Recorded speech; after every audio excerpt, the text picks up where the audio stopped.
Hello বন্ধুরা, আমি হচ্ছে বিকি এবং তোমরা দেখছো তোমাদের চ্যানেল এন্টার মাল্টিমিডিয়া।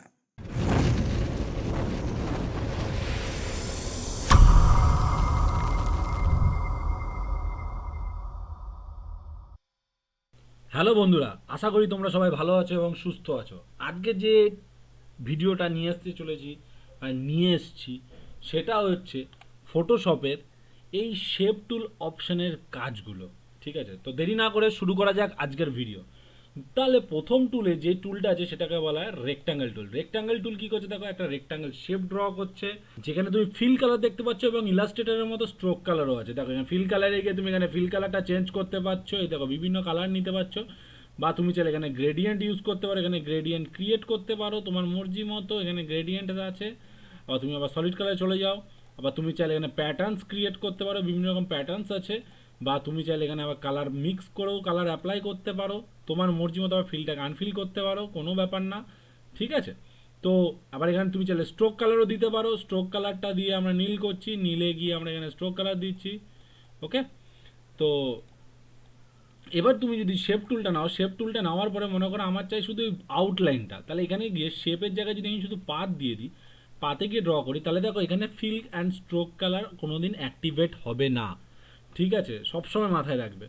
তো তোমাদের এরকম প্রবলেম হতে পারে, যে হতেই পারে যে টিউটোরিয়ালটা দেখার পরে বা ভিডিওটা দেখার পরে বললে যে আমার শেপে তো এরকম আসছে, ফিল কালার এবং স্ট্রোক কালার আসছে, তখনই সবসময় জেনে রাখবে এখানে পাত অপশান অ্যাক্টিভেট আছে।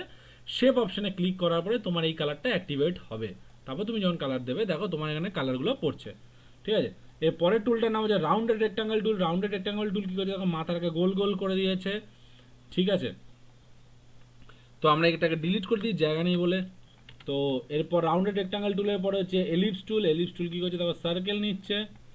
ঠিক আছে, এবার এলিপস টুলের পরে হচ্ছে পলিগন টুল। পলিগন টুল কী করছে দেখো, এখানে পলিগন টুল কী করছে, পলিগন নিল। এবং এরপরে হচ্ছে লাইন টুল। লাইন টুল কী করছে দেখো। ঠিক আছে, তুমি চাইলে কন্ট্রোল এন্টার মেরেও এটাকে সিলেকশন করে নিতে পারো। ঠিক আছে, তারপর হচ্ছে কাস্টম শেপ টুল। কাস্টম শেপ টুল কী করছে দেখো, কাস্টম শেপ টুলে যখন আমি শেপ ড্র করছি দেখো এখানে একটা শেপ আছে। তো এরকম প্রচুর শেপ হয়, যেটা হচ্ছে এই কন্ট্রোল বারের মধ্যে। ঠিক আছে, এইখানে দেখো এখানে শেপস আছে। যদি তোমার এখানে শেপ কম থাকে তাহলে তুমি সেটিংসে ক্লিক করে যেই মধ্যে তুমি অল করে দেবে না, তাহলে দেখো আমি যদি অ্যাপেন্ড করি তাহলে এখানে প্রচুর শেপস ক্রিয়েট হয়ে গেল বা তৈরি ডিফল্ট ছিল, যেগুলো এখানে ইনবিল্ড চলে এলো। ওকে, দেখতেই পাচ্ছ বিভিন্ন রকম এরকম শেপস। ওকে, তো তো দেখতেই পাচ্ছ বিভিন্ন রকম শেপস, এবং এইগুলো দিয়ে তুমি বিভিন্ন রকম ডিজাইনস করতে পারো। তো বন্ধুরা, আশা করি আজকের ভিডিওটা তোমাদের ভালো লেগে থাকবে। যদি ভালো লেগে থাকে তাহলে অবশ্যই তোমরা তোমাদের চ্যানেলটিকে সাবস্ক্রাইব করো, লাইক করো অ্যান্ড শেয়ার করো, আর কমেন্ট করতে ভুলবে না বন্ধুরা। নেক্সট ভিডিওতে আরও কিছু মজাদার নিয়ে আসতে চলেছি, তো সঙ্গে থাকো, সাথে থাকো। বাই।